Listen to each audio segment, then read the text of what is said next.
Prime வீடியோஸ்ல இப்ப தமிழ் டப்பிங்கோட வெளிவந்திருக்கக்கூடிய ஒரு சூப்பரான ரோம்காம் டிராமாவான the bad boy and me திரைப்படம் எப்படி இருக்கு அப்படிங்கறத இந்த வில்லா பார்த்துலாம். கதையில வரக்கூடிய நம்ம கதாநாயகன் வந்து காலேஜ்ல இந்த ஹேண்ட் ஃபுட்பால்ல ஒரு ஸ்டார் பிளேயர் அப்படின்னே சொல்லலாம்.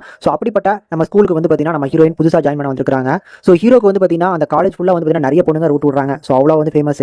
இப்படிப்பட்ட ஹீரோ வந்து பாத்தீங்கன்னா நம்ம ஹீரோயின் கிட்ட ரூட் விடுறாங்க. ஆனா இது எல்லாத்தையுமே தெரிஞ்ச ஒரு பிளே பாய் கிட்ட நம்ம வந்து கமிட் ஆயிடக்கூடாது அப்படிங்கறத ஸ்ட்ராங்கா இருக்காங்க. பட் இதுல ஒரு கட்டத்துல காலேஜ்ல இருந்து கூட்டு போன ஒரு ட்ரிப்ல வந்து பாத்தீங்கன்னா இவங்க ரூல்ஸ் மீறினால இவங்க ரெண்டு பேரும் வந்து காலேஜ்ல இருந்து ஒரு வாரத்துக்கு சஸ்பெண்ட் பண்றாங்க. இதுக்கப்புறம் இவங்களோட காதல் வந்து பாத்தீங்கன்னா ஒன்னு சேர்ந்துச்சா இல்லையா அப்படிங்கறத ஓரளவுக்கு இன்ட்ரெஸ்டிங்கா சொல்லிருக்கக்கூடிய படம் தான் வந்து த பேட் பாய் அண்ட் மீ. எனக்கு இந்த படம் பார்க்கிறதுக்கு ஒரு நல்ல ஃபீல் குட்டான ரோம்காம் டிராமாவா ஃபீல் ஆச்சு. ஒரு ரொட்டீனான கதை தான். படத்துல முக்கியமான பிளஸ் அப்படிங்கிறது படத்தோட அந்த கேஸ்டிங் தான். ஹீரோயினா பண்ணிருக்கிறவங்களோட கேரக்டரும் நம்ம ஹீரோட கேரக்டருக்கும் வந்து ஒரு நல்ல ஆர்க் டெவலப் பண்ணிருக்காங்க. அவங்க ரெண்டு பேரும் ஒரு பாயிண்ட் ஆஃப் வியூல எப்படி இவங்களுக்கு காதல் வருது அப்படிங்கிற அந்த பாயிண்ட் ஆஃப் வியூ நல்லா இருக்கும்.